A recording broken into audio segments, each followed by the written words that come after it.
we will start.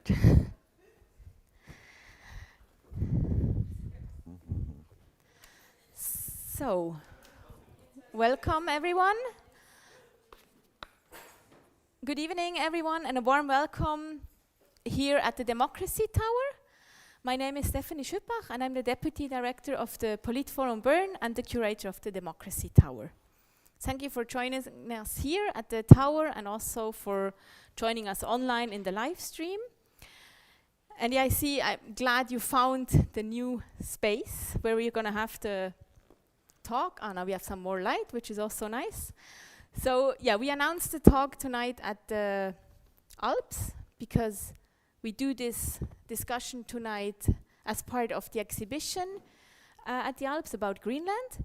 But due to some organizational changes, we had to change the location to our tower. So I'm happy you're here. It could be that some people come a bit later if they were at the Alps first. So, but where are we here? We are here at the Kräfteverhältnisse, the prison tower. And it used to be a prison, as the name says. And now we are a democracy tower, which is run by the association Polit-Forum Bern. And we are an open house for political debates, dialogue, and democracy. And in this sense, we see ourselves as an infrastructure for democracy, as we are convinced that democracy needs safe and open spaces to discuss and exchange. And to enable and facilitate such discussions, we also installed different exhibition elements here in the tower, and they basically deal with three basic questions. Who is included in a democracy? This is the first question. The second question, how and by whom are topics being discussed in society and politics? So the question of who sets the agenda. And the third question is, how do we decide together? So before we dive into tonight's topic, just some organizational remarks. As I mentioned, we also have people watching us in our live stream, so that means we are filming the whole event, including the audience questions, and the video of the event will stay online. Also, the Alps will afterwards produce a podcast of the event using the video. So just please let us know if you don't want to be filmed, not the panelists, please, but so we can take this into account. I think it's okay. So 2 more people joining. This is great. Welcome. You can just come in and have a seat. So also, as I said, we are a space for democracy and discussion, so it's also important for us that you can also ask questions, bring in your remarks and questions. So we will open up the discussion for you, the audience, after about 1 hour of discussion here on the panel. And for those watching us online, you can either ask your question on the chat on YouTube or on Slido, where you don't need Google account or any registration, and the link to Slido you will find in the description of the YouTube video. And then later on we will bring in your questions from the live stream also here to the analog space. So, as you all know, tonight we'll be speaking about Greenland current politics and its independence discussions, and which all basically have gained a new momentum in the current geopolitical situation and all the global security challenges that we face and all the changing, like every day, like every hour almost we see a new change. So I'm happy to introduce our 3 panelists. I will start with Ulrik Pramgad. He's joining us virtually tonight from Denmark. And he's a senior researcher for global security and world views at the Danish Institute for International Studies. He has spent almost 2 decades, that would be a bit short, 2 decades in academia working on Greenland's role in Arctic security. And his core interests in research concern how identities are constituted and negotiated by and in opposition to the nation state. And from 2020 to 2024, he also directed the collaborative research project Imagining Independence in the Arctic, Greenland's post-colonial politics of comparison. And in this project, they analyzed with whom and how Greenland compares itself when seeking inspiration for how to develop towards independence. And before that, work as a researcher, he also worked with foreign policy for the government of Greenland. Then on my right side and on your left side we have Kai Gehring. He's a professor for political economy and sustainable development at the economics department at the University of Bern. And he's also a member of the interdisciplinary Wyss Academy for Nature, also here in Bern, very close to our tower. And he's a research professor associated with the IFO Institute in Munich, where he also do economic research. And his main research interests are in political economy, development, and public economics. He also investigates about group identities, the distribution of resources, and how they affect political stability and conflict. And so basically aims to answer scientifically and socially relevant research questions in developed and developing countries, emphasizing on the importance of culture, norms, and history. Welcome to you as well. Thank you. And sitting next to me, we have Bruno Kaufmann. He's a global democracy correspondent and Northern Europe expert. Some of you might know his voice, because since the 1990s, he's a correspondent for Swiss radio and television SRF. And he, as I said, a specialization on global democracy issues and Northern Europe. He was born in Switzerland, in Aarau, but now, since many years, he's been living in Arboga in Sweden. He studied Nordic languages, Eastern European history, and peace studies in Zurich, Uppsala, Gothenburg, and Hawaii. And during the last years, he also has traveled to Greenland repeatedly for research and reports on different aspects of Greenland's politics, democracy, and life in Greenland. And as a democracy activist, he's amongst others also co-founder of the Initiative and Referendum Institute Europe, a board member of the Global Forum of Modern Direct Democracy, and of the Swiss Democracy Foundation. Welcome to you as well, Bruno. So let's start with the first question. We know a little bit now about your backgrounds, but how would you describe your relation to Greenland? Maybe we have Ulrich start. Yeah, I have to start by apologizing that I was really hoping to be with you in person, but this is how it could work out.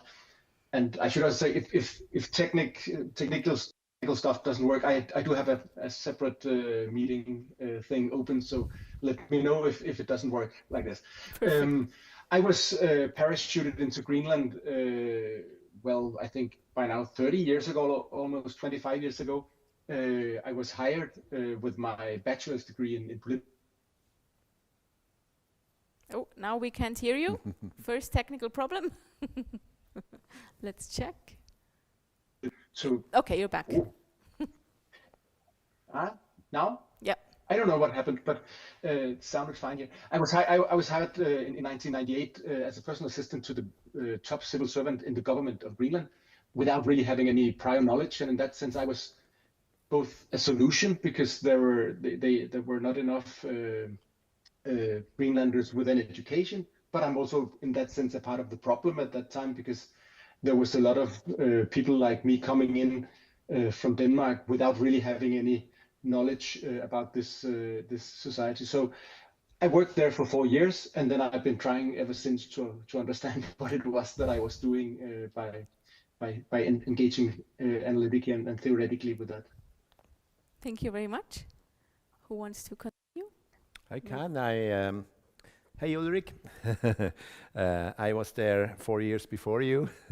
I was first time in 1994 on a trip from Iceland. I was in fact coming to the south of Greenland first time to Narsarsuaq. That's the most southern international airport in Greenland, which is a former base, a military base, and it's basically the place also where the first Vikings were arriving 1,000 years before.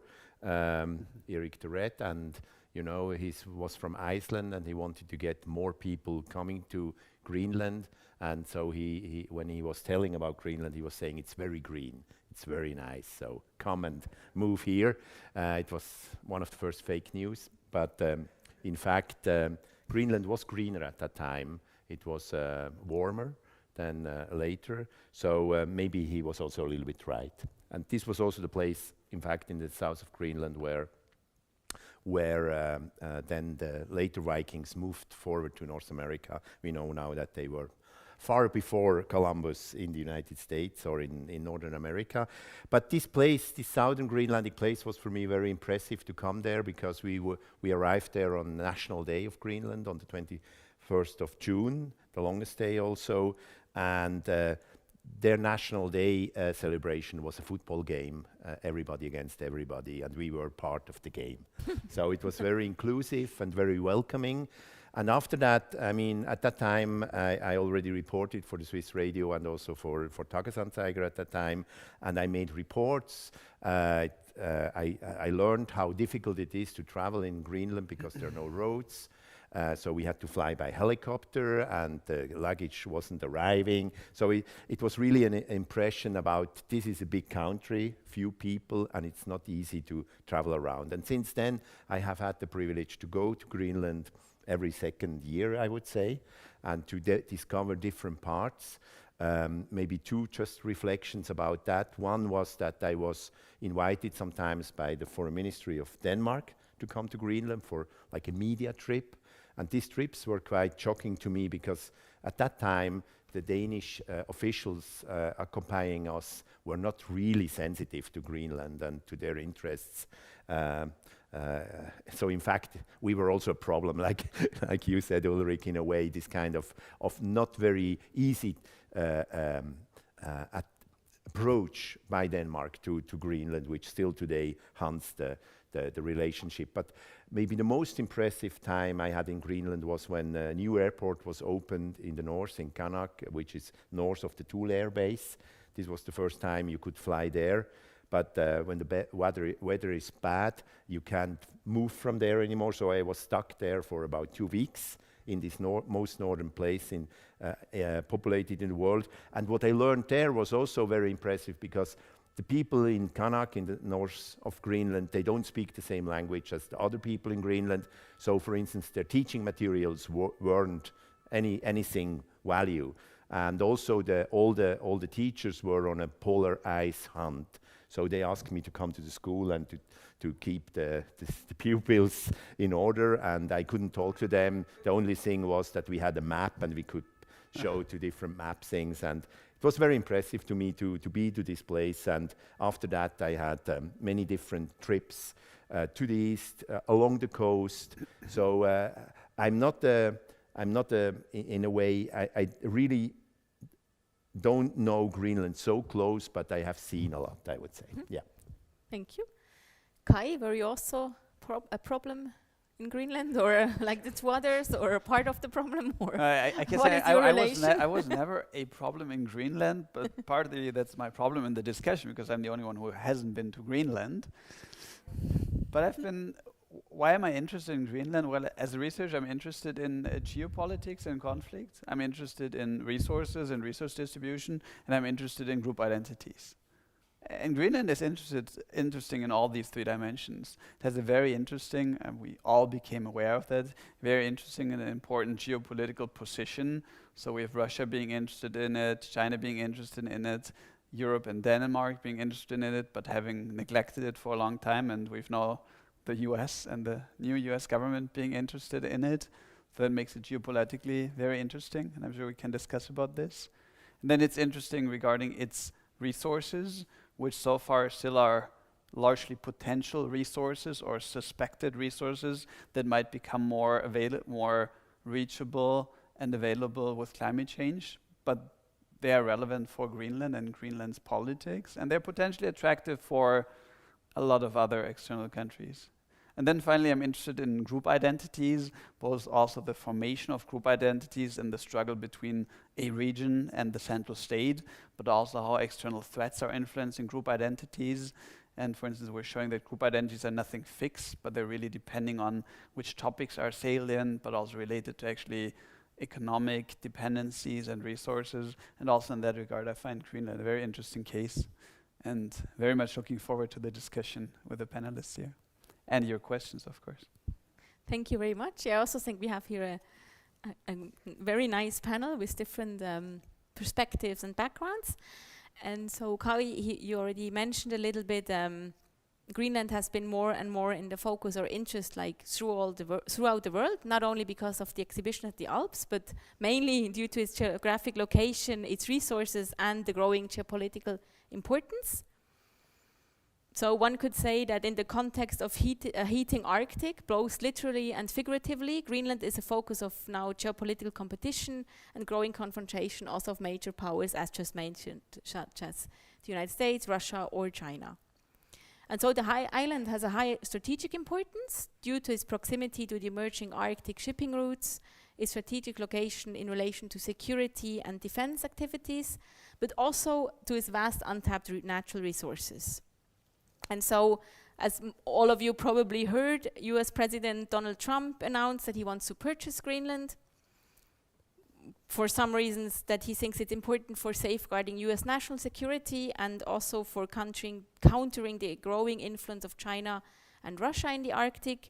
But also we heard that the European Union gets more interested, and in 2024, actually, European Union, they opened an office in Nuuk, also because Greenland could play an important role to support the EU Green Deal's objectives in order to have more sustainable raw materials. But also actually within Greenland there have been some changes, and we will also speak about this. Following Greenland, they had elected a new parliament this spring, and so also that power dynamic shifted a lot, and majorities in parliament they shifted, and so one could say this long-standing debate about Greenland's independence gained a new momentum. And so we speak about this. We already heard about the location of Greenland, and now we will try to show you a map. It's going to be up on screens, and in the live stream we'll also see it. It's maybe a little bit small, but it still gives you an impression. And so, yeah, you know Greenland is located in the Arctic. It's the largest island of the world, and this means it's approximately 52 times the size of Switzerland. And today, still about 81% of the surface of Greenland is covered with ice. And so the about 56,000 inhabitants, if I'm right, are mainly living along the coast. And maybe for comparison, those 56,000 inhabitants is about the same number of inhabitants as the city of Biel has in Switzerland. And geographically, Greenland is actually part of the North American continent. You can see on the map it's very close to Canada and Alaska. But geopolitically, it's part of Europe. So this already gives a special situation, I think. And then Bruno mentioned it was not so easy to access Greenland for a long time. It was also not so easy to travel around Greenland. So this has also changed with new connections, for example, new flight collections from the US to Greenland, as before it was only mostly via Denmark, which was possible to fly to Denmark. To Greenland, sorry. And so, Ulrich, today you are the one geographically the closest to Greenland. Can you maybe tell us a little bit more about the importance or influences of Greenland's size and location on the current geopolitical conflicts or politics? Yeah, again, let me know if the voice doesn't come through. I have a separate idea of how to do it. But basically, Greenland's importance very much depends on where you look at the island from. Of course, climatically, Greenland is basically a very huge chunk of ice, the inland ice. Many of us living around the globe would have problems if that chunk of ice is actually melting. I think you perhaps in Switzerland would be safe, but the rest of us might have trouble if it goes. So in that sense, Greenland is very distinctly of global importance. Geologically, as you already mentioned, the rest of the island is basically a lot of mountains. Some of them look pretty alpine, actually. It's rocks with most of the critical minerals needed for the green transition, for defense issues, etc. They're basically all there. The question is just how to make a business case for digging them up. So that's another perspective, that from a lot of places in the world it would be interesting perhaps to develop those mining projects, but you need to have somewhere to send the rock once you dig it up. As we all know now, probably in security terms, if you look at Greenland from the United States, It's part of, you could call it perhaps a helmet with Alaska on the one side, Greenland on the other side, and Canada in the middle, a helmet that protects the North American continent against anything that would fly in over the North Pole from Russia or China, nuclear missiles. In principle, a nuclear Third World War would take place over the Arctic to a large degree. And then, of course, Greenland is home to the Greenlanders, who, as we know, they have a very ambitious agenda, right? They really want to form their own nation state, and not just that, they want to have a welfare state like the Nordic countries, but it should be a welfare state or nation state that builds more on their own indigenous cultural value, language, and human resources. And as you mentioned, this tiny population is dispersed in 60 settlements or so, and that's just very expensive to run a welfare state under those conditions. So it's really a bold move they want, but I think they are the political discourse in Greenland is really quite nuanced by now concerning how can we leverage the resources we have by hooking up with different outside interests instead of just Denmark, and see how that gets us closer to some kind of self-determination in real terms. Thank you. Would you add on to this, maybe more from the political perspective also, and changes that have been happening in Greenland, or just react on what's saying? I mean, Ulrich described the current situation very well. I mean, it's really in a way, I mean, when I was a kid, I saw in the kitchen the world map. I saw this huge white space, and it was fascinating to think what's going on there, and discovering it and seeing it. It's that there are so few people living there, but still all over the place, and having also this kind of history of living basically their own lives for many hundred years, even after the Danish arrived in 1721 and colonized Greenland. The Greenlanders had basically their own way of living, and it was in fact basically the Second World War which changed a lot of that, because at that time Denmark hadn't any possibility to control it, and Denmark was under Germany, and then the Brits and especially the US entered the stage. Even before the US wanted to buy Greenland several times, but it was then when the Greenlanders also became conscious about their value, their strategic value, and after that, you know, when the UN declared that the colonies should be liberated, they should become independent states, Denmark made this trick to say, you are now part of Denmark. So they basically annexed Greenland, not really with the consent of the Greenlanders at that time. So it was a difficult move towards like having their own possibility of running Greenland, and it was only in 1979 then when autonomy was granted. And at that time, I mean, we talked about the EU. At that time, Denmark had already joined the European community and the EU, and Greenland was part of that. So one of the first big steps the Greenlandic nation made on their own was to leave the EU. I mean, Grexit was far before Brexit, and they became their own autonomous region and could develop their self-rule, especially after 2009 when they got a new basically constitution of self-rule. And since then, this has been a continuous step. And the big challenge is, in fact, how to organize, how to finance this kind of independent state. But it's a symbol of an indigenous population having their own country, which is very, I mean, not far away from Greenland. There is Nunavut, which is the Canadian Inuit nation, but which has much less, let's say, rights than Greenland has.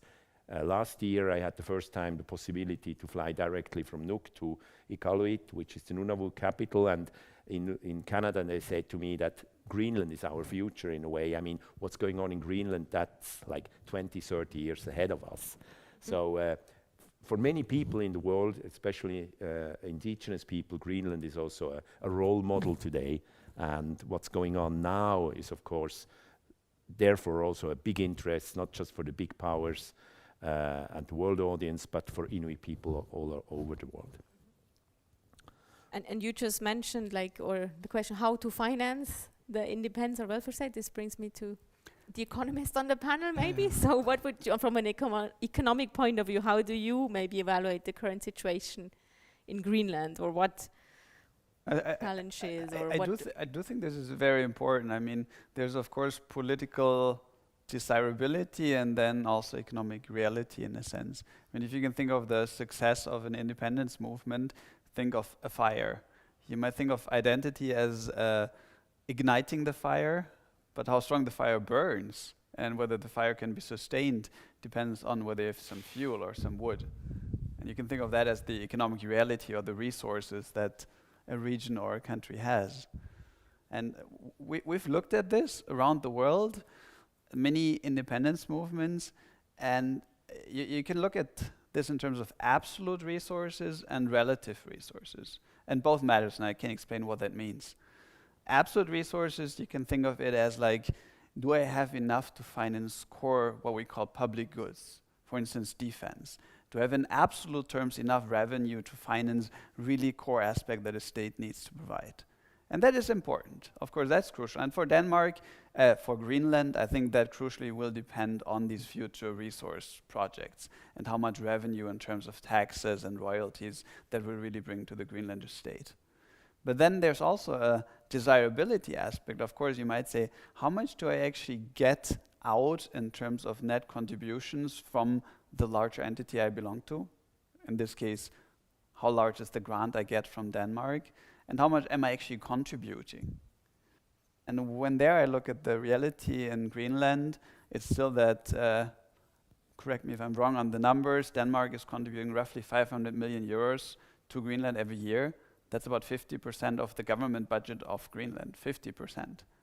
And then if you look at the economy of Greenland, it's 90% still export of fish. So 9 out of 10 export dollars come from fishery. So it's not very diversified. There's not a big service sector or anything. So in terms of having that fuel, having that wood to really sustain the independence movements, I think there's a desire, but the future will probably be crucially decided by the success of these mining projects, which is rare earth. It's a bit of zinc, it's a bit of, I think there's some other resources, but there's a lot of uncertainty. So I guess my prediction is this will be a long-term project, nothing for the short term. Yep. Maybe You just can always react, yeah. to add to this, what you're saying about this so-called contribution from Denmark to Greenland, it has also to be seen that, I mean, for a very long time, the Greenlandic economy was basically under Danish rule. So the Denmark got the benefits out of Greenlandic resources. And still today, I mean, the biggest fishery conglomerate, which is making most of the money for Greenland, is a Danish company. It's called Royal Greenland, but it's a Danish company. And so a lot of money goes first to Denmark and then comes back and is said to be a contribution. So many Greenlanders are not very happy with this kind of, let's say, paternalistic approach, how they are dealt with. But of course, in fact, the money ways have been structured like that, and now it's a challenge very much how can Greenland enter a level of development which has many layers. I mean, it's about education. I mean, Ulrich was talking about there was a lack of educated people. The university in Nuuk is only about 25 years old, so it's only a few decades that there is really Greenlandic education.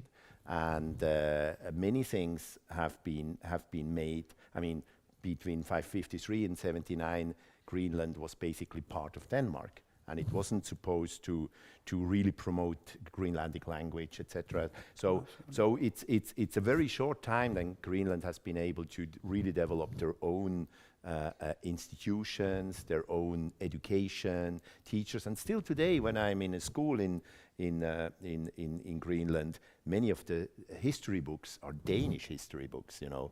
So it's still in a level where you must say that it's not so easy to have this kind of your own people, your own resources for that. So just now, I mean, today was the opening of the new parliament, and there was the big speech from the new prime minister, and it was a lot about this kind of capability building, which now, and we may discuss that more, which first now, in fact, Denmark is acknowledging that it's not just contributing, but Denmark needs to support the way of Greenland to become an independent state.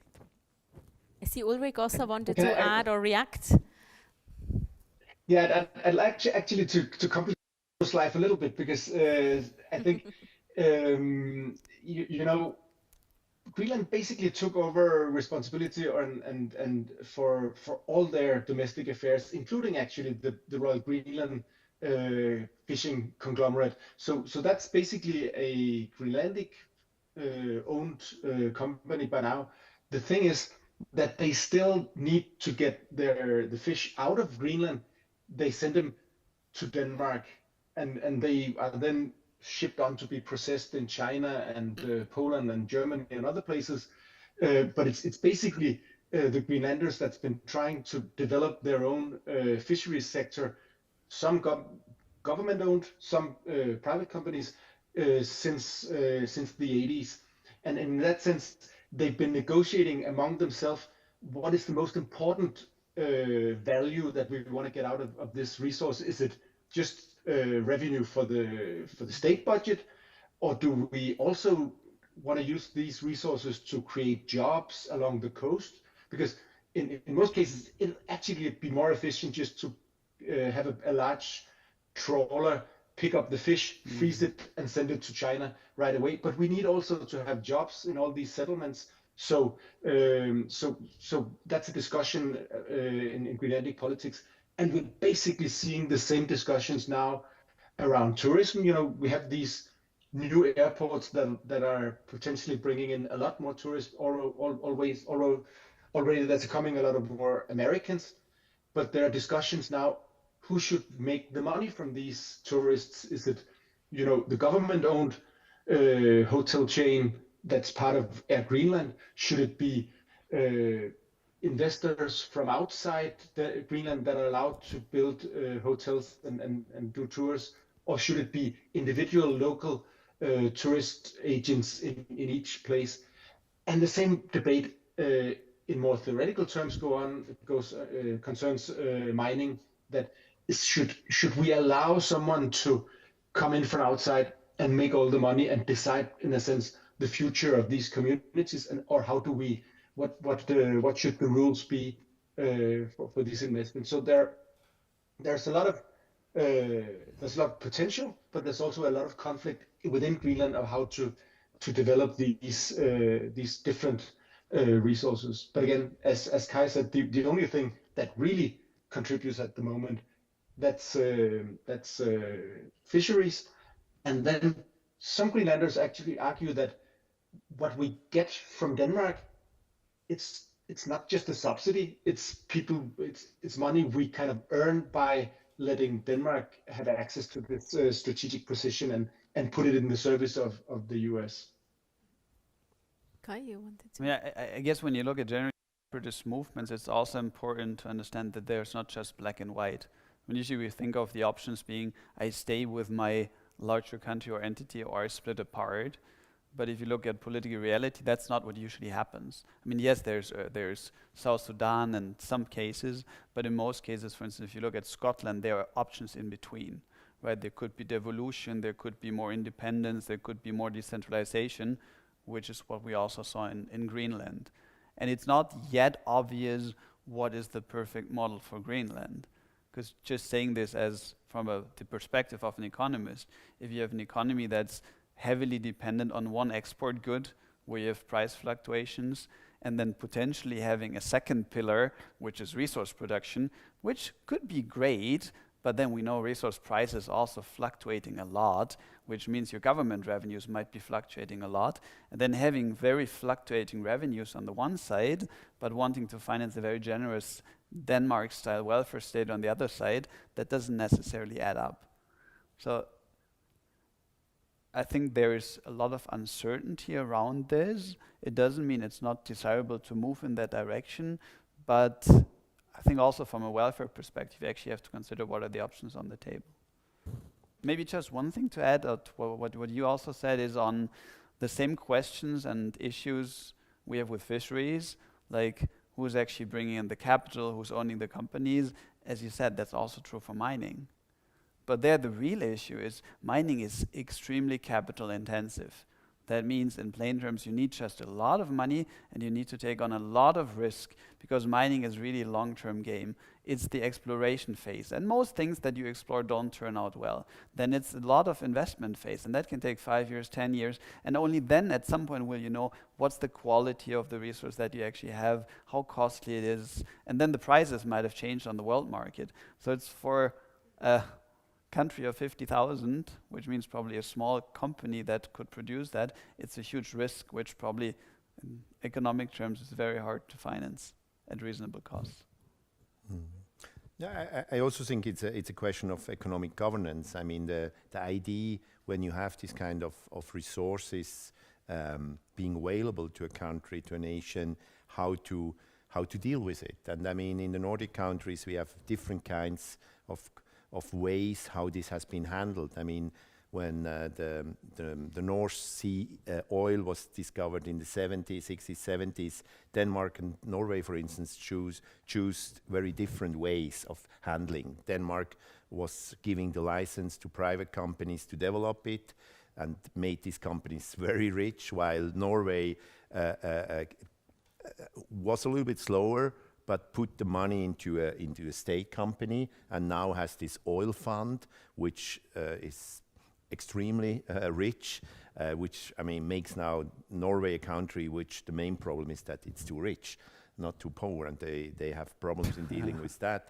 But for instance, this inspiration of a state fund to deal with that for future generations, this is now also very much discussed in another country, which was a former Danish colony, the Faroe Islands, which is extremely rich in fishery now and has become a very rich country, but of course have other preconditions to build their nation. I mean, it's 14 islands, and they have now invested a lot of money in building tunnels between the islands, so the people now can travel within a few minutes, and before they basically were isolated. So they do a nation building by tunneling under the sea.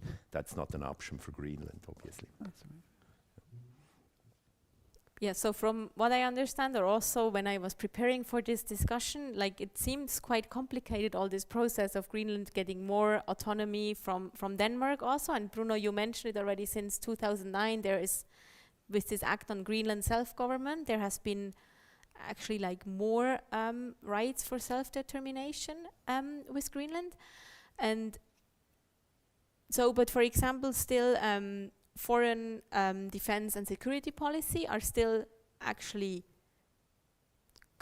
controlled by Denmark.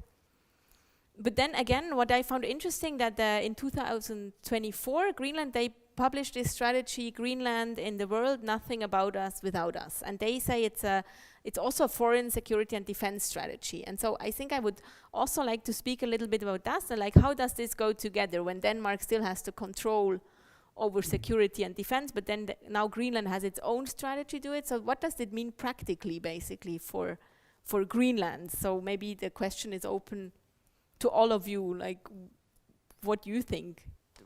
Why is this strategy published, and what does it say? I think this is one of the problems or things that's really, really difficult for probably American presidents and others to understand, is that there is this, if you read just the Danish constitution, it's clear that it's the government in Copenhagen that's in charge of foreign and security politics. But if you then open the Danish Parliament's Act on Greenland's self-governance, then there are a lot of rules of how, first of all, how Greenland can deal with international aspects of all the jurisdictions they have. Basically, all domestic affairs, of course, have international aspects. If you do fisheries treaties, if you want to export the fish, if you want to export minerals, if you want to have investments in airplanes, etc., in airstrips, these have international aspects. And Greenland, they can actually, under the Self-Government Act, they're free to deal with these international aspects. Then even at the end of that list, you see, whenever there is kind of real foreign policy, or then Denmark has to involve the Greenlandic government in the negotiations. And what we see recently is that even kind of in the core of national sovereignty in defense matters, it just appears that Denmark doesn't dare to take decisions over the heads of the Greenlanders. Of course, if Denmark did so, it would probably just push Greenland further towards independence, right? Because then it would feel like, okay, we're still a colony. You can sit in Copenhagen and deal with our future without asking us. So in real life, it's really, really a very, very thin sovereignty that Denmark has, even in foreign security and defense policies. And that's why Greenland published this strategy, that it's Greenlanders see it as natural that they have their own voice in the world, and they should in principle be able to take even the most basic decisions in these matters also. So it's, from Greenland, this is not weird, but it might be difficult to understand from outside countries trying to deal with Greenland. It took years, a decade ago or two, to make China understand that, okay, it's okay that you deal directly with this Tibet-sized entity, because they're meant to do their own decisions. Mm-hmm. The Americans, of course, understood that under Trump 1, and the European Union is trying to engage Greenland. And that sometimes looks more complicated than this, because Denmark is formally on both sides of the relation, right? Mm. That Greenland is not a member of the EU, but part of Denmark in a sense, and then Denmark is an EU member. So that's easier, but it looks complex. Mm-hmm. Mm. Is this maybe also part of this like capacity building that's starting, like having this strategy and say we need a voice at the table or a seat at the table? Sure. Or I mean, already, I mean, in the early 1950s or late 1940s, Greenland was basically negotiating with the United States about their status. I mean, there was a Danish diplomat doing these dealings in Washington. His name was Kaufmann, and he was basically during the Second World War also in this representation and making agreeing basically on the Greenlandic capacity to be its own country. And then we had seen these shifts of paradigm through the Autonomy Act in 1979, when Greenland became its own parliament and government. And at that time also Greenland was already involved in the Inter-Circumpolar Inuit Council, which was this cooperation between Inuit people from Alaska to northern Europe, all around, and creating also, you can say, this basic idea of rights, indigenous rights as part of international law. And this has created a strong understanding of many Greenlanders that they are really entitled to have these competencies. And the 2009 self-rule agreement, which was also a referendum in Greenland, this also shifted the paradigm in a way that Greenland has the right to declare independence without basically having Denmark as a veto power, potential veto power. And now, of course, the geopolitical change has done a big impact on, let's say, the limitations also of Greenlandic independent streams, because until, let's say, the change of this hard geopolitics with wars, with a limitation of international law, many Greenlanders dreamed about becoming like a demilitarized area like Svalbard, Spitsbergen, or Åland Islands. So there was a dream of being a non-military area, which has changed, of course, a lot now. Now Greenlanders understand it's good to be in NATO, good to have the United States as a protective power, good to be in the Kingdom of Denmark with Danish military support. So I think this has changed also a lot. So there are many, let's say, adaptations to the reality and Greenlanders' needs, and have to be pragmatic and realistic. And we see it just now in the new parliament with the new coalition, that there is a big shift of generations. Now the leaders of Greenland's government are young people, 30s, 40s, and the older generation, which is fighting for autonomy, they are now very old and not anymore in charge. And so the younger generation, how is this to understand?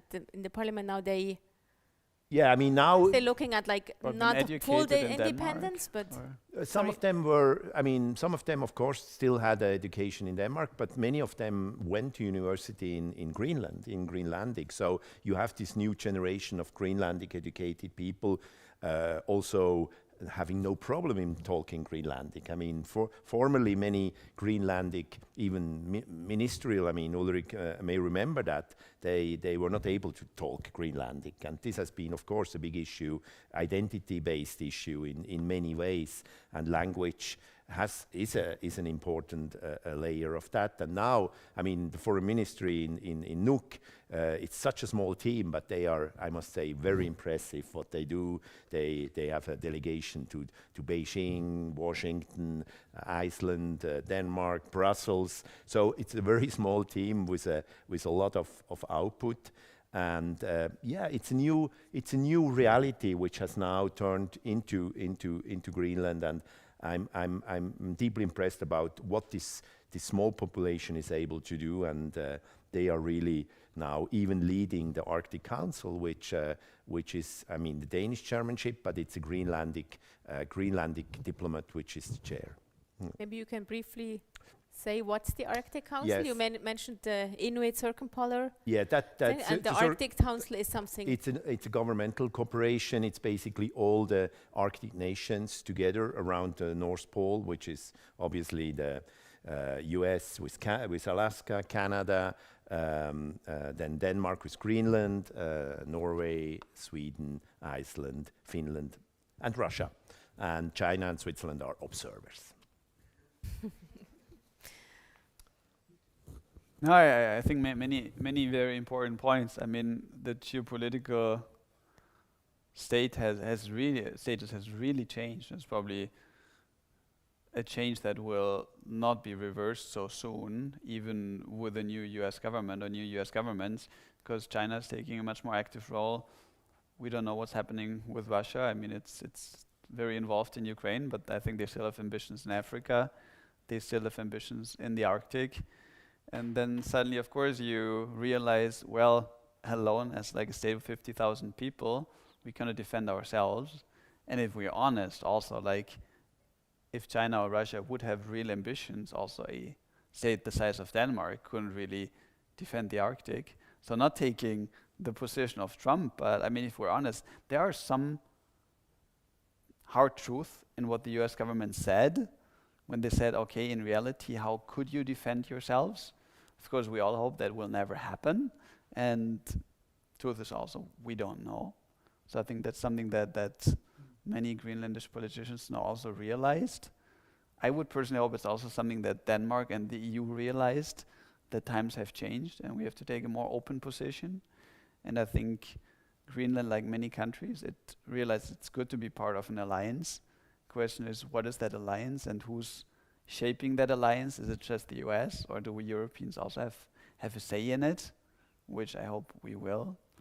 But I think, yeah, these are big changes, and I think if I can add one thing, and I know I've done a lot of research on identity, and many people think of identity as something that's kind of fixed. But that's not true. Identity is grown. Of course, there's a cultural basis for it. There's a history, and that history is shaped by the relationship with the nation state. It can be shaped by repression. Like repression can make group identity stronger. But then also identity depends on what's currently salient. And that means for a while you might base your identity on your colonial history, but now maybe you also discover, hey, you have some cultural aspects in common with the Europeans or with the Americans. And if there's a threat from China and Russia that materializes, maybe that also shapes a bit what aspects of your identity you emphasize. And we don't know. We all hope the future turns out to be more peaceful than we currently can imagine, but it's not a certainty, so we have to be ready for it. Ulrich, you were wanting to react, and you also did a lot of research now on identity, and especially also in a post-colonial situation of Greenland. Maybe you can react on what has been said also. Not because I don't disagree with what Kai is saying on a theoretical level, but I think when particularly when it comes to security in the current debates about Arctic security, there's a lot of smoke and mirrors going on, in the sense that that people, Trump claims that there are Chinese and Russian boats sailing around Greenland that you can see even without a binocular, and that's not true. There are really no military threat to Greenland, but there is a very strong need for the US to be sure that Greenland will never be economically dependent on China. So there's a lot of buzzwords and claims thrown out there that doesn't really hit the reality in a precise way. But the reason I started talking about identity here is that when I read how Greenlandic politicians react to all of this, most of their reactions, in my mind, still try to defend this idea that we should keep our self-determination and we should be able to progress towards formal sovereignty. And as Bruno mentioned earlier, for long, the best way for Greenlandic politicians to talk about security in the security problem was just to say that should go away. We are peaceful Inuit. We don't do war.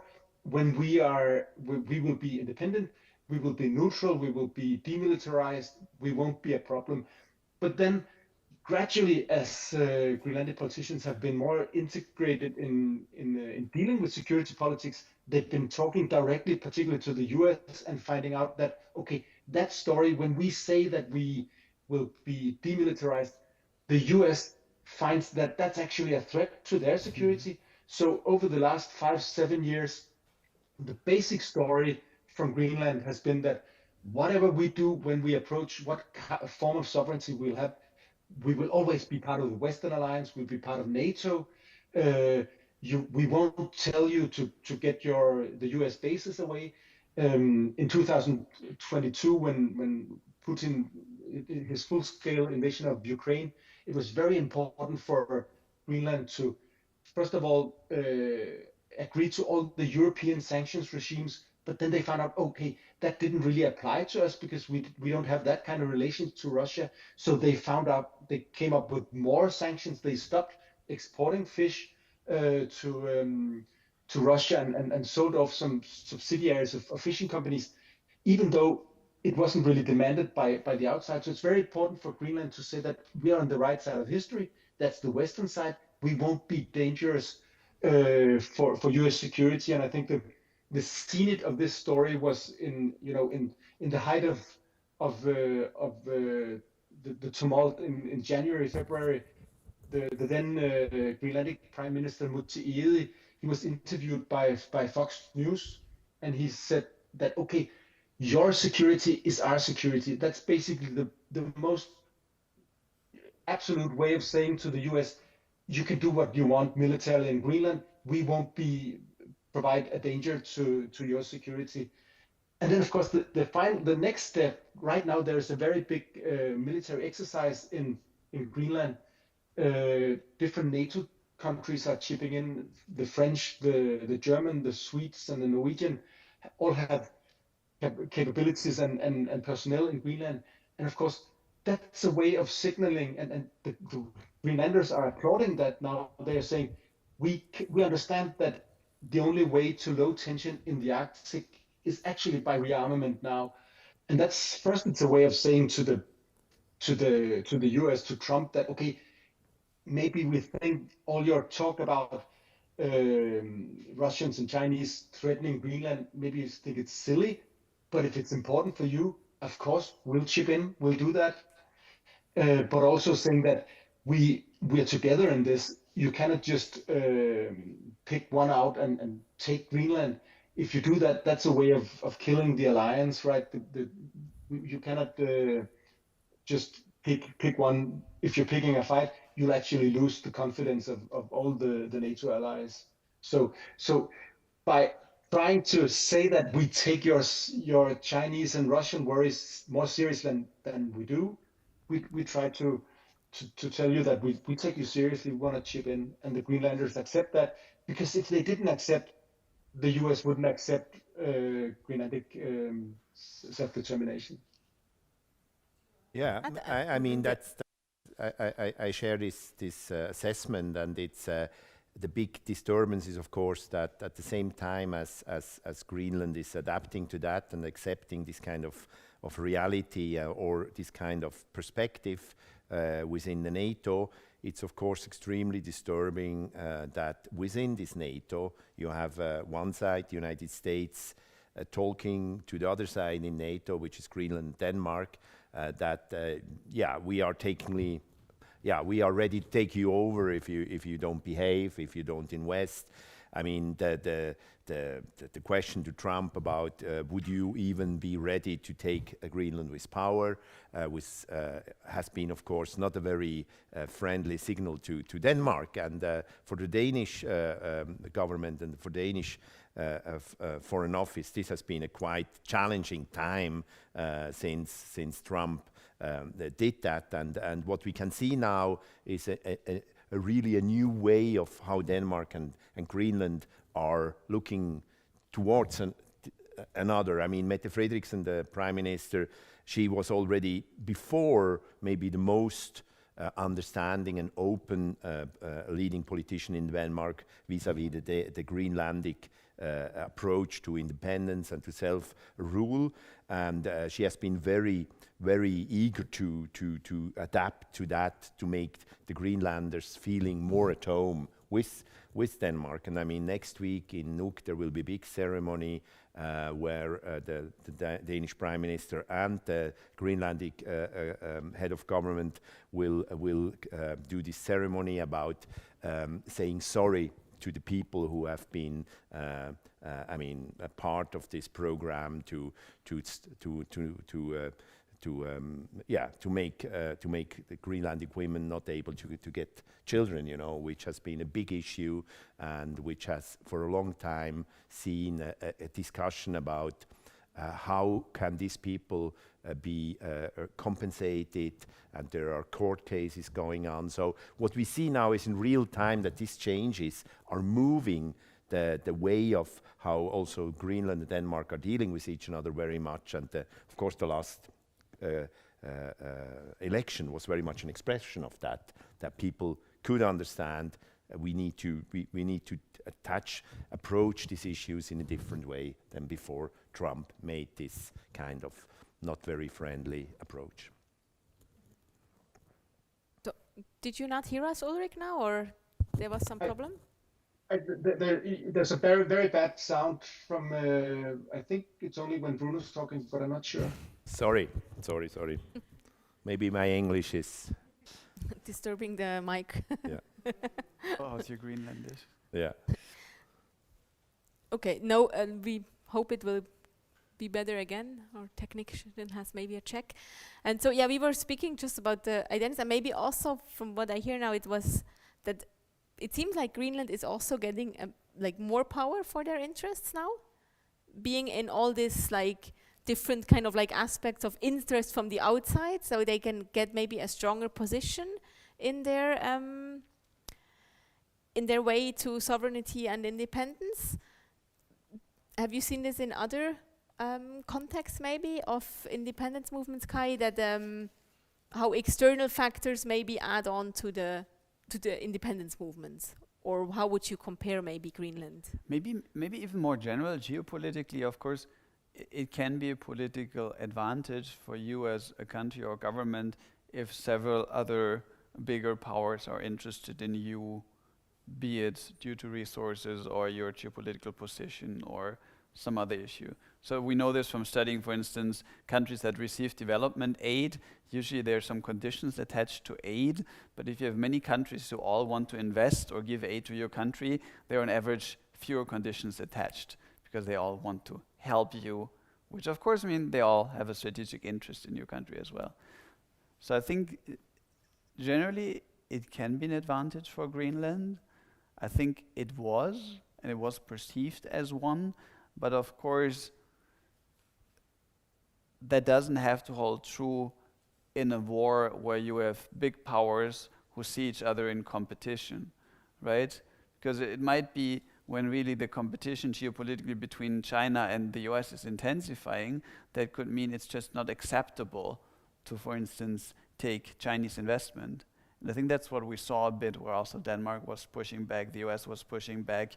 So it's not obvious how much Greenland can actually exploit this. But I think... Yeah, I mean, you had this example about 5 years ago when there was the discussion about developing the airport infrastructure in Greenland, that there was a discussion about who is paying for that, and I mean, there were interests and negotiations in a way with China for that, and that created in Denmark an understanding that we have to invest in order to avoid China to take over this kind of sensitive infrastructure. And now this week, for instance, there was a new agreement between Denmark and Greenland about investing even more into infrastructure, building an airport on the east coast, a new harbor in the south, and also, for instance, paying for hospital costs of Greenlanders which needs treatment in Denmark, which is quite a high cost, a lot of money. And this creates now, I mean, the intention of this agreement is to support Greenland in becoming more well prepared, you can say, for being independent. Mm-hmm. Ulrich, you are with us again. I think there was a slight problem. Not sure if he can hear us. Probably not yet. Okay. Let's see if we can solve it better. I'm sorry, I'm getting mostly statics, so I can hardly hear you. We didn't change anything, so. But is it still okay or difficult to continue? It sounds like there's a bumblebee in your mic. Okay. In all the sound I get from you, I'm sorry. Maybe I can try to add to it. I mean, I think what helps Greenland is definitely that it's overall still quite small in terms of population. So it's not very expensive for Denmark to now pop up its support, right? It's 500 million euros roughly per year, but that's still not a lot even for a country the size of Denmark. And it would also not be a lot for the EU or others to, let's say, help and invest more. So I think that can be helpful overall. And I think overall also now, I think European countries, Denmark, they have woken up a bit.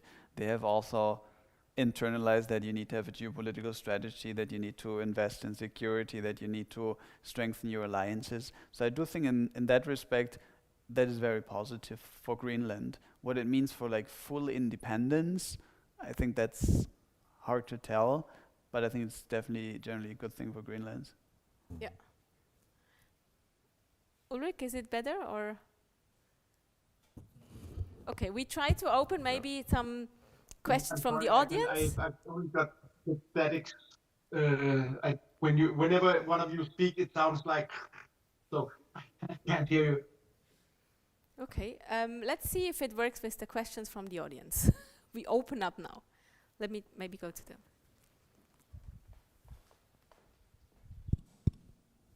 Maybe it's better now with the mic. Can you understand? Kan sættes for den laptop off mute? Can you understand? No, he doesn't. Okay, but anyway, I would like to take up some of your introductory remarks, both of you, talking about identity and local diversity. And we were just now listening to you and having a picture, a very great big picture of the global strategic and global security and foreign policy. And for me, it sounded like security is kind of reduced to the military or the national security question. But you were mentioning the diversity inside Greenland, the different identities in the north, in the south, even with very different languages. So my question would be, and you as an economist, me as a social anthropologist, I would like to know more about how do they deal at the very local level, the community level. Do they have a budget? Do they have a council? How do they deal? How do they speak out? How can they express their needs, which are maybe completely different in terms of security?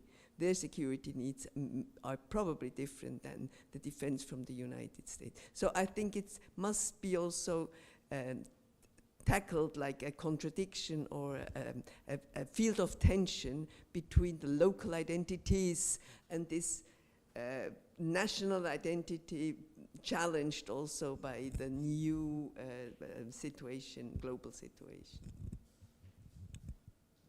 Yeah, if I may add some observations with my visits to different places across Greenland, it's in a way impressive, of course, to understand that the Greenlanders have been able to live in this environment for so many thousand years, while the Vikings came and then they didn't felt it was green enough and nice enough, so they left again, and then many hundred years later the Danish came and other foreigners. But the Greenlanders were able to live in this environment, so they developed the resilience of living with the conditions there in a extremely impressive way through, of course, hunting and fishing, which was the basic way of surviving, but also having structures and cultures and communities which were able to deal with that. And it's also that through the entering of geopolitics, security politics, and then the idea of Denmark to create a modern state, this has been extremely disruptive to the Inuit society and created a lot of problems. I mean, in Nuuk there was a big housing project in the 60s, 70s, where several percentage of Greenlandic population was put into. Some of these houses are now replaced, but it was, of course, a very brutal way of trying to make Greenland a modern welfare state.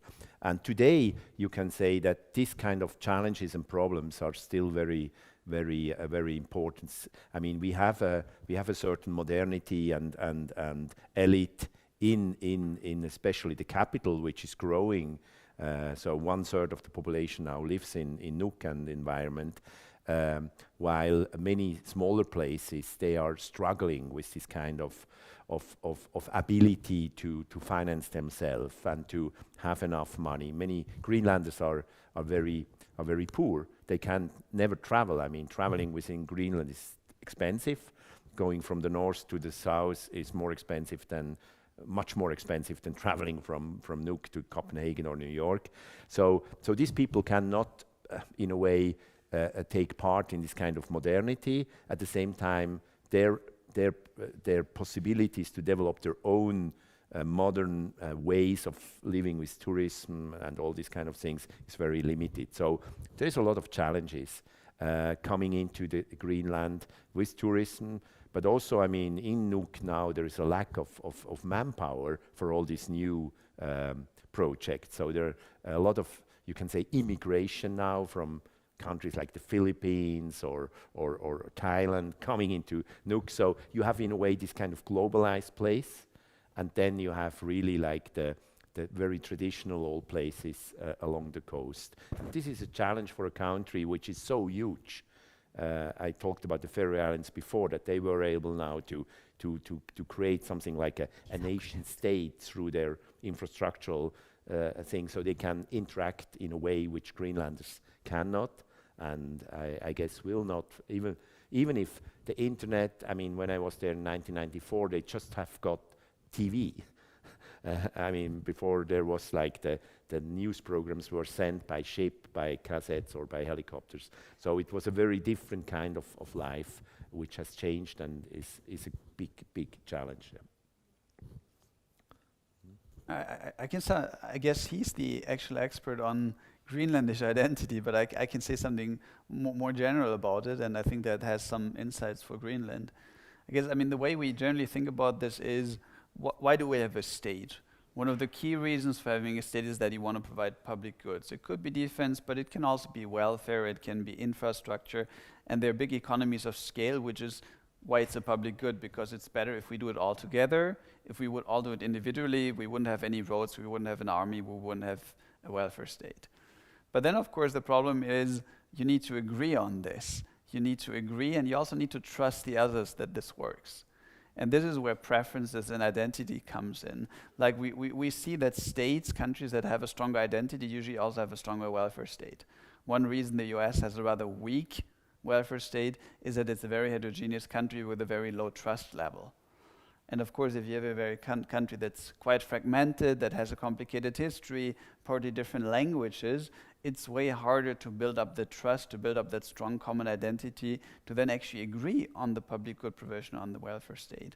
So I think in terms of Greenland, that's also a key challenge that they're facing. So, okay. But I would also be happy to hear actually. Yeah, this is a little bit Ulrich. the problem because he cannot hear us well. It's a lot of static, so we have to type in the question and he will answer it. So I think the question was like, what specifically, how do the local differences and local cultures in Greenland influence Greenlandish identity and the independence movements? No? Now we also can't hear Ulrich.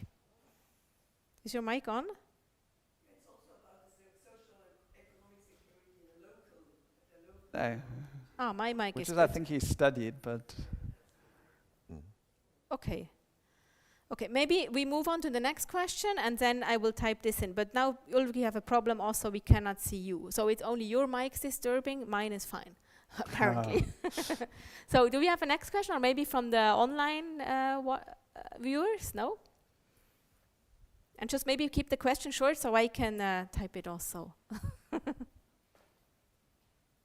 Thank you so much for the discussion so far, and also thanks for the great exhibition at the Alps. It gave really a good impression of the Greenlandic traditions and ways of life. And now to follow up on, before we had kind of the personal views, and now I would like to know how it translates to politics in Greenland. So how do those social identities you mentioned, how have they influenced parliamentary elections? Like how important was the threat from the US, from Trump on the elections? And how much does the Greenlandic identity play a role in the politics? Yeah, I mean, the elections were taking place in March, which was basically the high point of this kind of pressure from the US. I mean, this campaign from the US started very early on, even before Trump was inaugurated. On November 28th, the new airport in Nuuk was opened. A few days later, the Trump plane arrived, and Eric Trump and some other guys came out and distributed money and invited people to the dinner in a hotel, and it was very strange.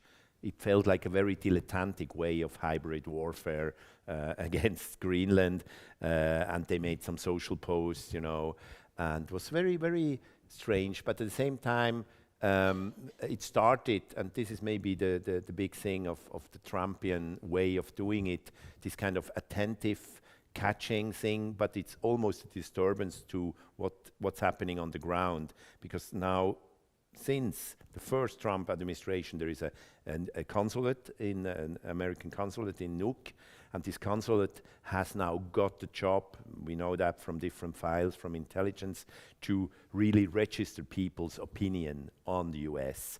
So there has been a lot of discussions about this kind of not very friendly way of trying to interfere within Greenlandic politics. And this created, I mean, for the first time, I would say a very, I mean, basically, the Greenlanders were always agreeing on the step forward to independence, autonomy, and self-rule. In the referendums there was 2/3, 3/4 of majority for this. But now also, until now, there was a big division between, let's say, traditional, let's say, autonomists and more, let's say, progressive forces. And now we got a big agreement on that you need to deal with this in a calm way, not getting too much excited about the perspectives of this kind of conflict between the US and Denmark. So we have now we have a big coalition, almost a Swiss-style coalition in Parliament, with 28 members, while just 8 members from a more independentist party are in opposition. So this is a new situation for Greenland, and the localist approaches are still very weak. I mean, there are local communities, municipalities with their own mayors, but they have quite limited capacities. And I mean, it's also a problem. For instance, I was meeting a mayor, or I had an agreement to meet the mayor in the south of Greenland last year in September. And I mean, when I arrived, she just came back from Nuuk after sitting 7 days on the airport to wait for a plane because the weather was bad. So it's not easy, you know, to deal with that, and you are out of your place, and it's really, I would say, it's such a challenge to create this kind of modern democracy in Greenland. They have put together different communities, which is now divided again. So finding the right way of governance for Greenland is still a big challenge. You know, there are a lot of good ambitions, but again, it's how to do it in a way forward, especially if there will be good economic preconditions. I mean, as we have said, I mean, how to agree on using these revenues, because Greenland, of course, potentially is an extremely rich country with a lot of possibilities. So maybe we try to have Ulrich first react on this question, on how the social identities translate to politics maybe, and how the threat from Trump maybe influenced elections. Now you're on mute, Ulrich, so... okay, we have several problems. Now we also cannot hear you anymore. Milena, can you check if you have...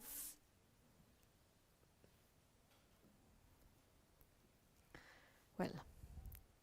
Is the US Embassy involved? Maybe, in I don't know. It's critical, who knows? I mean, maybe, if I may, I think you said several very interesting things, and also in the end you mentioned the distribution of the resources and how to actually, what that means politically. And I think there we really have to be aware that there's something that we call in research the resource curse. If you look at most countries in the world that are rich in resources, they're not particularly rich. Maybe there are a few rich people, or there are a few companies that became very rich, but most people didn't get rich from resources. There are also many structural features related to incentives, but there are also political challenges, right? Because it can create a lot of like anger. Let's say resources are very geographically concentrated. We know from some good empirical studies now that, let's say you have one region that has all the resources, but that means also the negative externalities. Let's say you have rare earth, you had issues around uranium in Greenland, and that also creates a lot of environmental problems, which means you have the production in a certain place, you have also the environmental problems in that place, but then there's the question, who gets the revenues? Why should the central government get all the revenues if all the problems are there? Or generally, how do you distribute that? And then, of course, in a sense, we look at Norway, and Norway is always the poster child, and in Norway that works. But still, of course, that's not fully true. I talk to Norwegians, and they say, we're also quite different. We're very different local But to be honest, if you compare it to most other countries in the world, Norway is a very homogeneous country. It's also very densely populated. People are also ethnically quite similar. So Norway has many advantages, and they were also quite developed when they really had this resource boom already.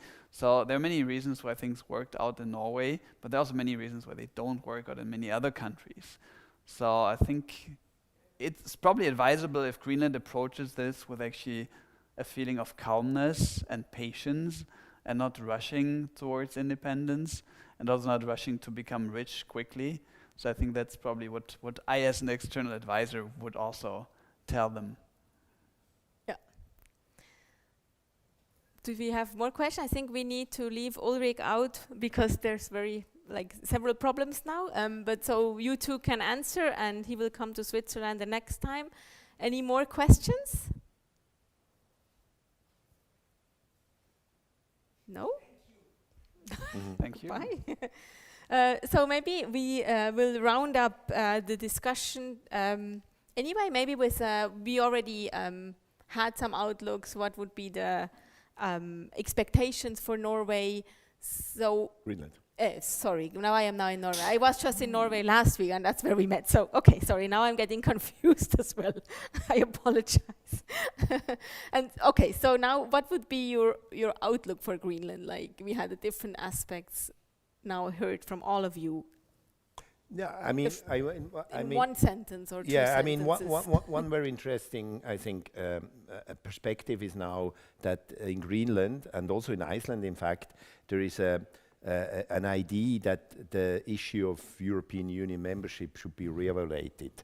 I mean, for a long time, this wasn't really an option. It wasn't seen as necessary. It was also seen as I mean, too dangerous to their interests. But now with the United States being so aggressive and unpredictable, it's also a conversation about why not becoming like parts of the European Union as independent states. Iceland is, of course, already, but also as Greenland.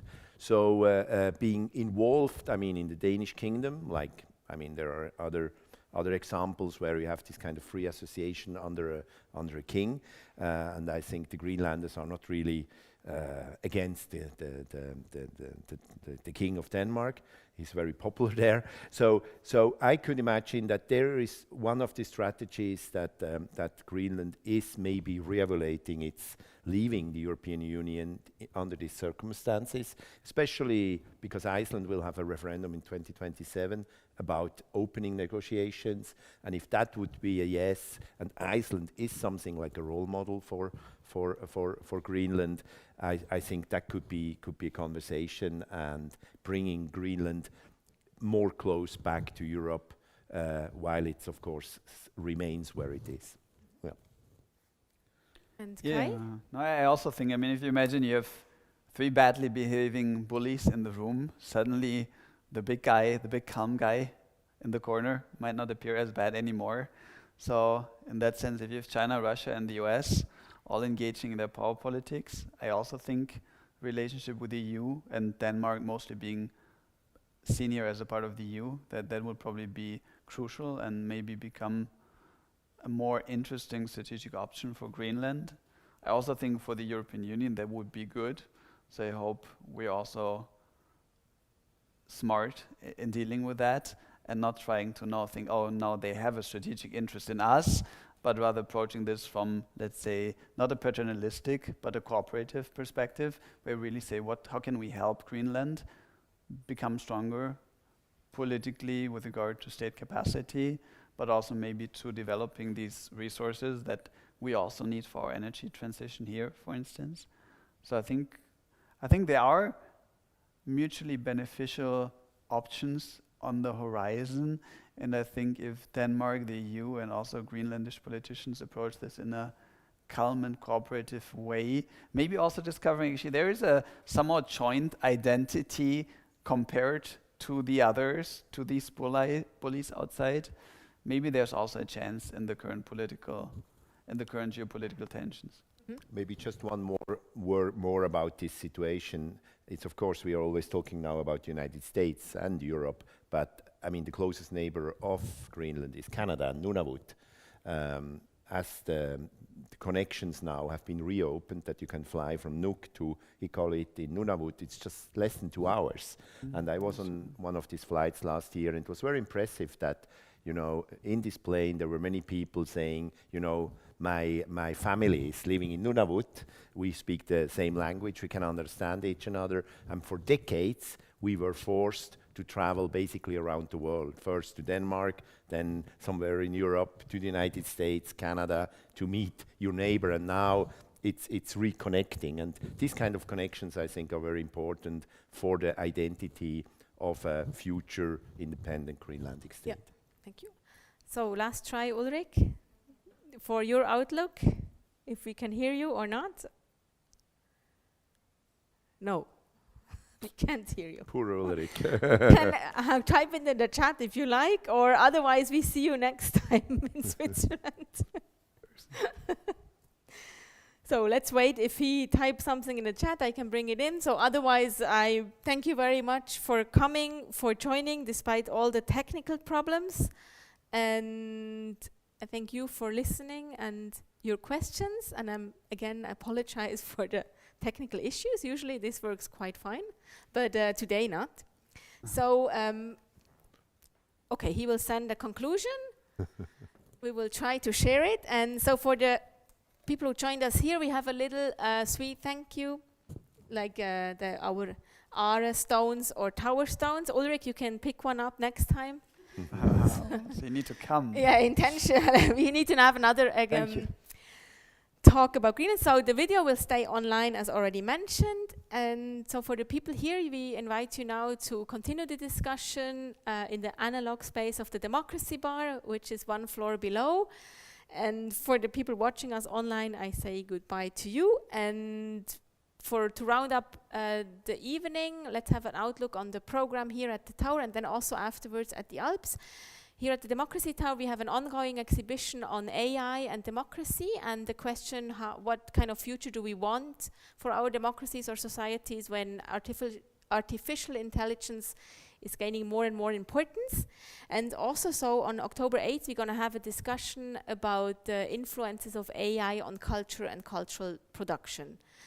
And now I would like to give the microphone to Carmen. Maybe you can come up here so people can see you also in the stream to give us some news about the program at the Alps and the Greenland exhibition. Am I now way too big? No, it's fine. Okay, it's fine. Yes, our exhibition, as I think you mentioned it already, will stay till the 16th of August 26, so you have a lot of time to come and visit. And we have also 2 events, upcoming events, that I think could contribute to all this discussion very well. I will quickly let you know. This is one on the 22nd of October. There we got a historian of science, Dania Achermann. She's from St. Gallen. And she will trace how Greenland has long been a projection surface for science, resource exploitation, and geopolitical ambitions. So what we already talked a little or a lot. And on the 27th of November, we do a collaboration with the Reportagen magazine. And there will be a journalist, Marcio Mian.